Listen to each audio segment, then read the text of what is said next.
Hello दोस्तों, आप सभी का वेलकम है पीएस क्लासेस में। और मैं आज इंग्लिश का सबसे इम्पोर्टेंट इंग्लिश पेडागॉजी का दायरा लेकर के प्रेजेंट हुआ हूं। तो दोस्तों आज हम इस सारे ऑल टाइप्स ऑफ अप्रोच को स्टडी करेंगे, जिससे हर हाल में 2 या 3 प्रश्न आपके सीटेट में आते हैं।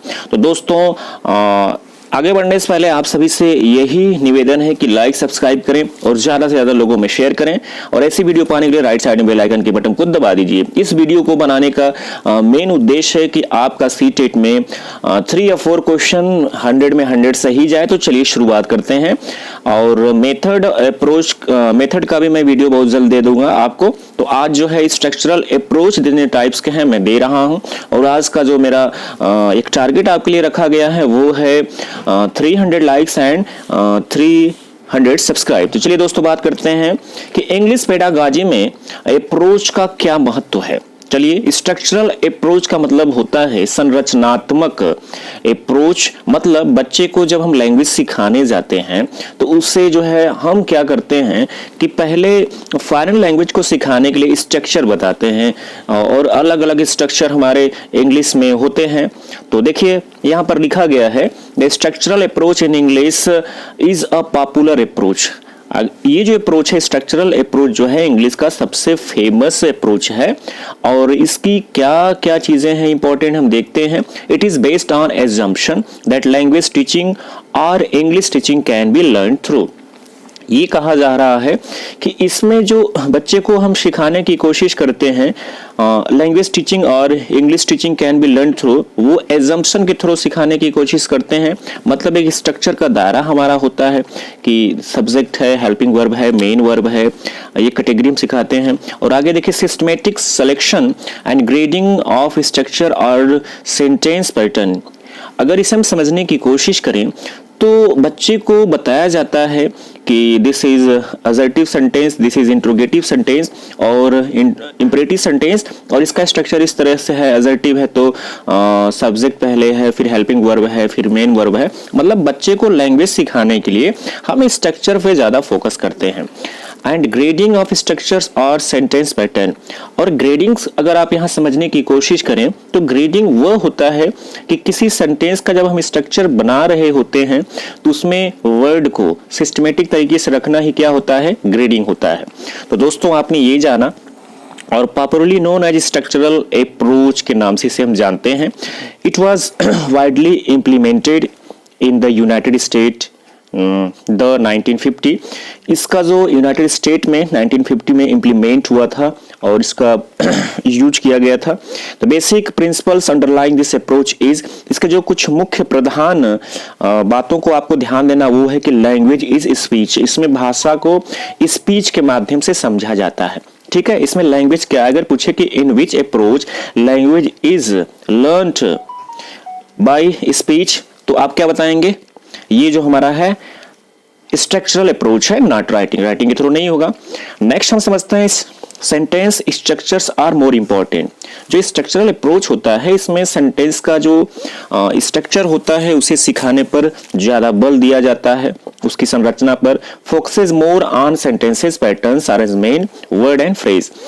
इस स्ट्रक्चरल अप्रोच में बच्चे को सेंटेंस के पैटर्न्स को सिस्टमेटिक सिखाने पर जोर दिया जाता है। उसका अरेंजमेंट कैसे हमें करना है, कहाँ सब्जेक्ट है, कहाँ हेल्पिंग वर्ब है, कहाँ पर मेन वर्ब है, और वर्ड एंड फ्रेजेस के स्ट्रक्चर को भी बताया जाता है। The learner learn structure of a foreign language and try to get mastery over structure. इसमें हम देखते हैं कि जो बच्चा होता है, जो चाइल्ड होता है, वो विदेशी भाषा के ऊपर स्ट्रक्चर की समझ के द्वारा कमांड कर लेता है। जैसे हम देखते हैं कि डिफरेंट स्ट्रक्चर इंक्लूडेड, जैसे सब्जेक्ट हो डिफरेंट टाइप्स के स्ट्रक्चर इंक्लूड होते हैं। और जैसे अगर हम बात करें तो जिसमें सब्जेक्ट पहले आ रहा है, वर्ब बाद में आ रही है, ऑब्जेक्ट है, वो एडजेक्टिव सेंटेंस की कैटेगरी में आता है। ये स्ट्रक्चर बच्चे के दिमाग में फीड होने लगता है, समझने लगता है। एक्सक्लेमेटरी हुआ, इंट्रोगेटिव हुआ।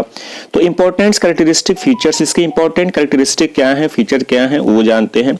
True 100 this question this question had come आ चुका है। 275 structures are taught and 3000 root words मतलब इसमें स्ट्रक्चर कितने होते हैं, 275 होते हैं और 3000 रूट वर्ड्स होते हैं। किसमें, स्ट्रक्चरल अप्रोच में।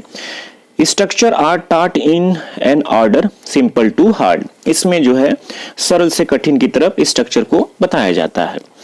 As language is considered speech, और इसमें जो है भाषा को सिखाने के लिए हम किसका यूज करते हैं, तो स्पीच का यूज करते हैं। इसकी और जो विशेषताएं देखते हैं, one structure start at a single time, इसमें एक स्ट्रक्चर को एक समय में ही सिखाया जाता है। The mistakes are corrected on the spot, अगर स्ट्रक्चर को समझने में बच्चे को कहीं पर कोई दिक्कत होती है तो उसे ऑन द स्पॉट जो है हम क्या करते हैं, सही कर देते हैं। ग्रेडेशन के बारे में देखें, यहाँ पर बहुत अच्छी तरीके से आपको बताने की कोशिश की जा रही है। The learners are taught gradation. This approach, it means arrangement of words in order or according to complexity और डिफिकल्टी, मतलब यहाँ पर बच्चे को जो है शब्दों की संरचना उसके कॉम्प्लेक्सिटी, जटिलता के अनुसार बताया जाता है। जैसा कि मैंने बताया आपको कि बच्चे को असर्टिव सेंटेंस है और उसमें कैसे कैसे अरेंजमेंट करने हैं वर्ड्स को, वही हमारा क्या होता है, ग्रेडेशन होता है। चलिए दोस्तों देखते हैं सिचुएशनल अप्रोच क्या होता है। This approach was developed by British applied linguistic in 1930, Harold Palmer and A.S. हॉर्नबाई। This is very important. This approach work according to the situation or the environment. अब स्ट्रक्चरल अप्रोच के बाद जो situational approach आता है, इसके द्वारा बच्चे के सामने ऐसी सिचुएशन क्रिएट की जाती है कि वो सिचुएशन के माध्यम से ही वर्ड्स को लर्न करने लगता है और लैंग्वेज को समझने लगता है, फॉरेन लैंग्वेज को। तो देखते हैं, this approach work according to the situation और द इन्वायरमेंट। बच्चे को सिखाने के लिए वैसे सिचुएशन में ले जाना पड़ता है, उस तरह की परिस्थितियां क्रिएट करनी पड़ती है और बच्चा क्या करता है, सीखने लगता है। यहाँ पर किसी स्ट्रक्चर की बात नहीं होती है। Meaning of words are determined according to the situation, जो हमारा सिचुएशन होता है उसके अकॉर्डिंग बच्चे को हम मीनिंग ऑफ वर्ड्स को क्या करते हैं, कनेक्ट करा देते हैं। जैसे मान लीजिए बच्चे को हमें एलिफेंट को लर्न कराना है, एलिफेंट, तो आप करेंगे क्या, एक एलिफेंट का मॉडल रख देंगे और बच्चा उससे बार बार अगर आप स्पीक करते हैं दिस इज एलिफेंट, तो उस सिचुएशन को पा करके वो क्या होता है, समझ जाता है कि एलिफेंट मीन्स क्या है, हाथी है। इसका मतलब अगर हम समझने की कोशिश करें, किसी बच्चे के सामने ऐसी सिचुएशन क्रिएट करें कि वो जो है सिचुएशन से ही लर्निंग करना शुरू कर दे, तो वो होता है सिचुएशनल स्ट्रक्चर। जैसे आप और बेहतरीन तरीके से समझ सकते हैं कि किसी बच्चे के सामने ऐसा सिचुएशन आपने क्रिएट किया, जैसे कि कोई बच्चा स्टैंड है, आपने कहा कम हियर, तो दूसरे बच्चे ने उसे देख करके उस सिचुएशन के अकॉर्डिंग सीख लिया कि कम हियर की मीनिंग क्या होगी, क्या इसका यूज हम कर रहे हैं। मतलब सिचुएशन के अकॉर्डिंग जहां पर आप लर्निंग करते हैं, सिचुएशन से लर्निंग करते हैं, वही क्या होता है, सिचुएशनल अप्रोच होता है। तो meaning of words and determined according to the situation. According to this approach, English as a second language should be taught by forming link between the new words and the real situation encountered by the child while learning their mother tongue. अब देखिए, जो situational approach होती है, अगर इससे हम समझने की कोशिश करें तो बच्चा इसमें कैसे सीखता है, मदर टंग में सीखने की कोशिश करता है, क्योंकि जैसी जैसी सिचुएशन आती है और सिचुएशन के अकॉर्डिंग जो है वो अपने मदर टंग में उस सिचुएशन को डील करने की कोशिश करता है और न्यू वर्ड्स को क्या करता है, गेन करता है। Learning material are introduce orally, और इसमें जो लर्निंग मटेरियल होता है वो मौखिक होता है, ठीक है। और सबसे इंपॉर्टेंट क्वेश्चन का दायरा जो बनता है, एनसीएफ 2005 सपोर्टेड दिस अप्रोच, मतलब ये जो सिचुएशनल अप्रोच है इसको एनसीएफ ने क्या किया था, सपोर्ट किया है। मतलब जितने भी आपके पास अप्रोच है उनमें से सबसे बेस्ट अप्रोच की कैटेगरी में जाने पर इसे कौन सपोर्ट करता है, एनसीएफ 2005। फॉर एग्जाम्पल हमने कहा role playing real life situation, इसमें अगर एग्जाम्पल हम समझें, किसी बच्चे का आपने रोल प्लेइंग करा दिया, उससे बच्चा सिचुएशन के अकॉर्डिंग लर्निंग कर रहा है, रियल सिचुएशन में जाकर के लर्निंग कर रहा है, ठीक है। तो लर्निंग बाय डूइंग ये हो गया, लर्निंग बाय डूइंग हो गया। नेक्स्ट हमारा आता है ऑरल oral approach. अब try to understand combination of two words है, यहाँ पर दो शब्दों का combination है, एक तो oral है, एक क्या है, oral है. अगर हम समझने की कोशिश करें तो oral मीन्स होता है hearing और oral मीन्स क्या होता है, speaking होता है. तो यहाँ पर जो बच्चा होता है वो जो है सुन करके और बोल करके उस चीज को सीखने की कोशिश करता है. ऐसा माहौल दिया जाता है कि वो क्या करते हैं, दो बच्चे आपस में क्या करते हैं, ओरल करते हैं और फिर ऑरल करते हैं, लिसनिंग करते हैं, फिर क्या करते हैं, स्पीकिंग करते हैं. तो aural belong to hearing while aural speaking. This approach mainly focuses on listening and speaking. The learners must listen and then speak. इसमें क्या होता है, बच्चा सुनता है, सुनने के बाद क्या करता है, स्पीक करता है. तो यहाँ पर जो है ये सिचुएशनल स्ट्रक्चरल अप्रोच से बिल्कुल अलग है. यहाँ पर बच्चे को ऐसा माहौल दिया जाता है, इन्वायरमेंट की वो लिसन करता है, फिर क्या करता है, स्पीक करता है. The learners first listen and then speak. At primary level, the teacher speaks and the learners repeated the same sentence in order to learn. अब इस अप्रोच का हम देखते हैं प्राइमरी लेवल पर काफी यूज है. टीचर क्या करता है, बोलता है, बच्चे उससे क्या करते हैं, सुनते हैं, फिर इसी को रिपीट करते हैं, same sentence in order to learn. तो ये प्राइमरी लेवल पर बच्चे को पढ़ाने के लिए इस अप्रोच का हम यूज करते हैं. It develops vocabulary and oral fluency. ये जो बच्चे के अंदर शब्दकोश का निर्माण बढ़ाती है और फ्लुएंसी, ओरल फ्लुएंसी मतलब उससे बोलने की क्षमता का भी विकास कराती है. A lot of practice and drilling are provided in learning. बहुत सारी एक्सरसाइजेज बच्चे को लर्निंग कराने के लिए दी जाती है. तो एट प्राइमरी लेवल ये जो है आपका ओरल स्ट्रक्चरल अप्रोच जो है बेटर होता है, क्योंकि इसमें जो हमारा बच्चा होता है वो सीखने के लिए पहले लिसनिंग करता है, फिर ठीक बात क्या करता है, स्पीकिंग करता है. तो ये एक प्राइमरी लेवल के लिए बेटर है. और नेक्स्ट हमारा आता है eclectic approach. This is very important. It is a combination of various approaches as per the lessons, aims, need and ability of the learners. ये जो अप्रोच जो है आपके सभी अप्रोचों का निचोड़ है. जैसे कहने का मतलब ये हो गया कि इस अप्रोच में बच्चे की एबिलिटी और उसकी नीड को ध्यान में रखते हुए हर अप्रोच से जो इंपॉर्टेंट दायरे होते हैं उनको निकाल करके और पढ़ाना, यही क्या होता है, इक्लेक्टिक अप्रोच होता है.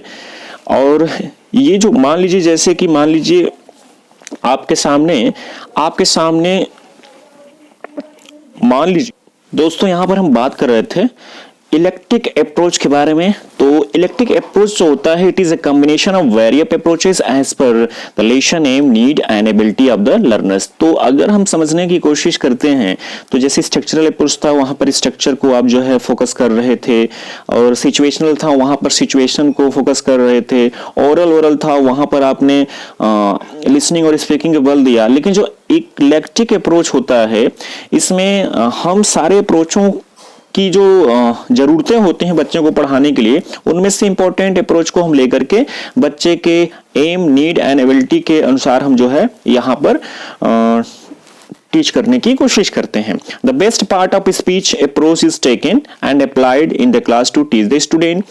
कहने का मतलब ये है कि जो सबसे बेस्ट पार्ट होते हैं हर अप्रोच का, उसको हम टेक कर लेते हैं.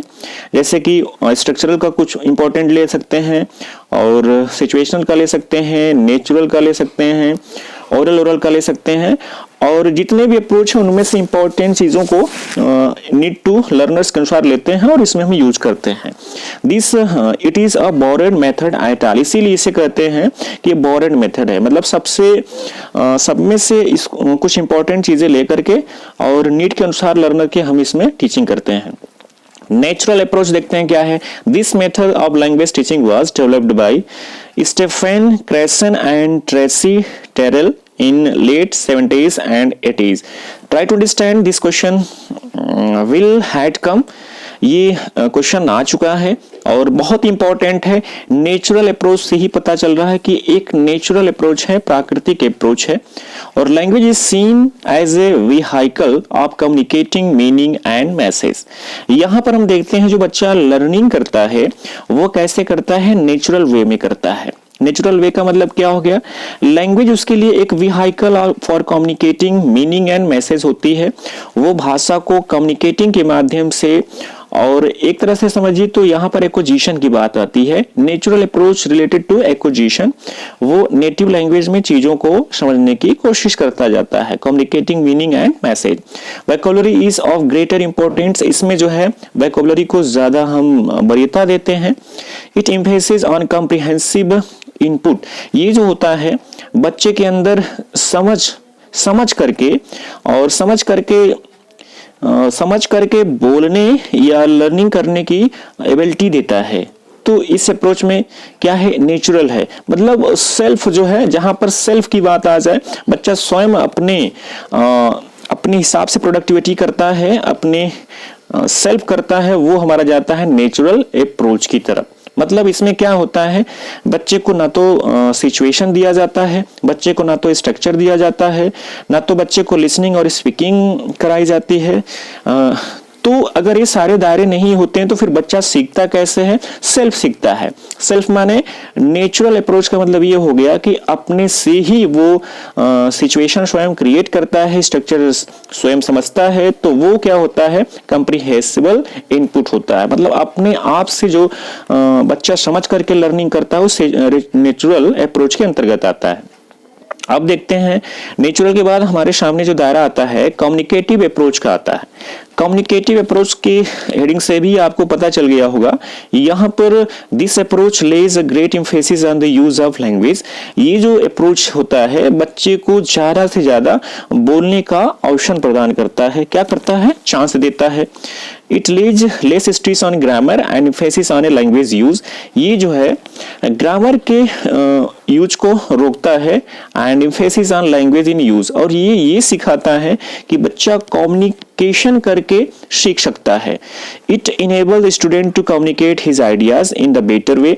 मतलब कहने का मतलब जो बच्चा होता है ना, जो बच्चा होता है, वो जो चाइल्ड होता है, वो कम्युनिकेटिंग करके चीजों को सीखता है। एक बच्चे से दूसरा बच्चा कम्युनिकेट करता है, उसके द्वारा सीखता है। It enables the students to communicate his ideas in better way.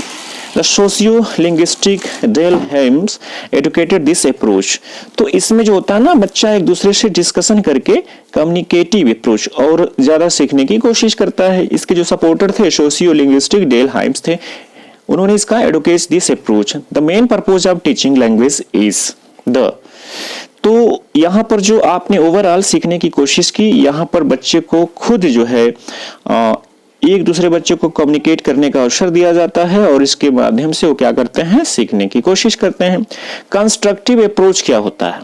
Constructive का मतलब क्या होता है? स्ट्रक्चर का मतलब होता है संरचनात्मक और कंस्ट्रक्टिव का मतलब होता है रचनात्मक।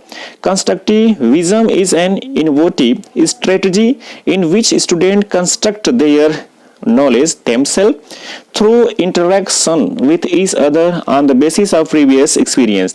यहाँ पर बच्चा जो होता है अपने पूर्व अनुभव के आधार पर रचनाओं को बनाता है। ठीक है, पूर्व अनुभव के आधार पर रचनाओं को बनाता है और उस स्वयं ही सीखने की कोशिश करता है। तो दायरे क्लियर हो रहे हैं। It is student centred rather than teacher centred. ये जो होता है स्टूडेंट के सेंटर्ड होता है, मतलब स्टूडेंट इसमें स्वयं जो है एक्टिव होता है और देन द टीचर सेंटर्ड नहीं होता है।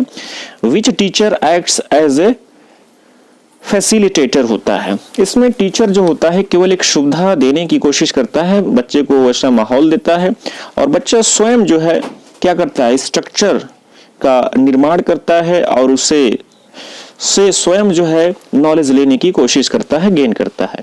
नेक्स्ट आता है टास्क बेस्ड लैंग्वेज टीचिंग। दोस्तों इसको शॉर्ट फॉर्म बोलते हैं TBLT। Is an approach that is based on assumption that task are the major unit of language learning. इसमें बच्चे को काम दे करके लैंग्वेज को सिखाने की कोशिश की जाती है। This approach is based on the problem solving view that the learners should be given some task to be solved। इसमें जो लर्नर होता है उसके सामने कुछ प्रॉब्लम क्रिएट की जाती है और उन प्रॉब्लम का सॉल्यूशन करके वो क्या करता है, सीखने की कोशिश करता है। This task are related to the language structure that are required to be learn. ये जो टास्क होते हैं, जो काम होते हैं, वो जो है भाषा सिखाने से रिलेटेड होते हैं ऐसा टास्क दिया जाता है जिससे वो लैंग्वेज सीखते चले जाते हैं। Top down approach and bottom up approach.